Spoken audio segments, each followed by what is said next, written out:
First of all, I applaud all of you for making the time commitment to go through this session. I love the t-shirt, building neighborhood block by block.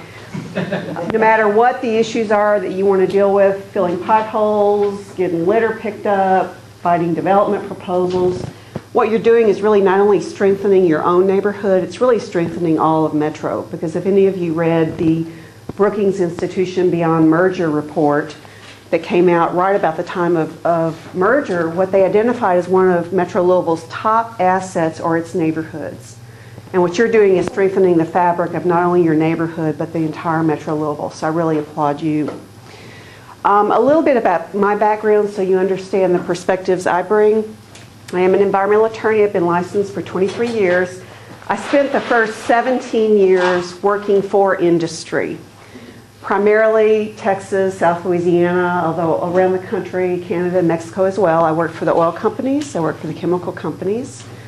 Worked for Department of Energy, Department of Defense, and on very controversial projects. So what we would typically be doing is putting hazardous waste incinerators in people's communities, PCB incinerators, solid waste landfills, all the sorts of things that, you know, frankly are community nightmares.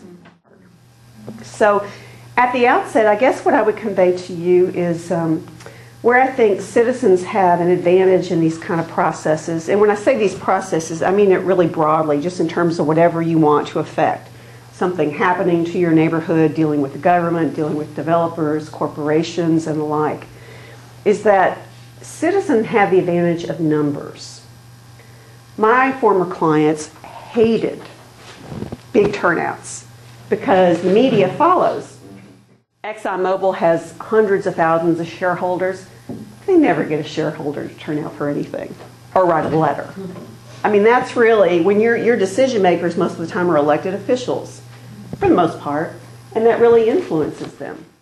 If it is not written down, it does not count, okay? And what I will do at times is if I have a meeting with a government agency or a developer or somebody I'm trying to get something out of or negotiate, I go back, I immediately write them a letter and say, thank you for the meeting, here are the things we discussed, and here are the agreements I understand that we got. And if you have a different interpretation of what we agreed on, I need to hear from you immediately. Because a lot of times you're not, you can ask them for a letter, but they're not going to send it. So again, if it's not in writing, if you don't have a binding element, if you don't have some kind of tangible written document, it doesn't count. Let me say that in Kentucky, the state law that we work under is called the Open Records Act.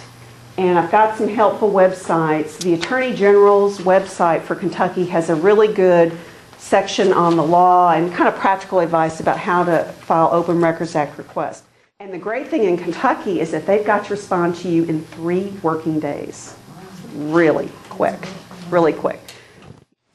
If you're with an organization that is tax exempt as a 501c3, which a lot of neighborhood associations are, you cannot directly or indirectly intervene in a political campaign on behalf of a candidate.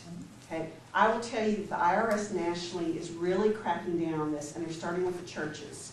Okay? Last year there was a very, very aggressive enforcement campaign nationally with a number of churches in California, actually, who I really don't know whether they were on the right or wrong side of the law, but basically what the rules are is you can't endorse a candidate for political office, and during an election time, you can't invite just one candidate to come talk to your group.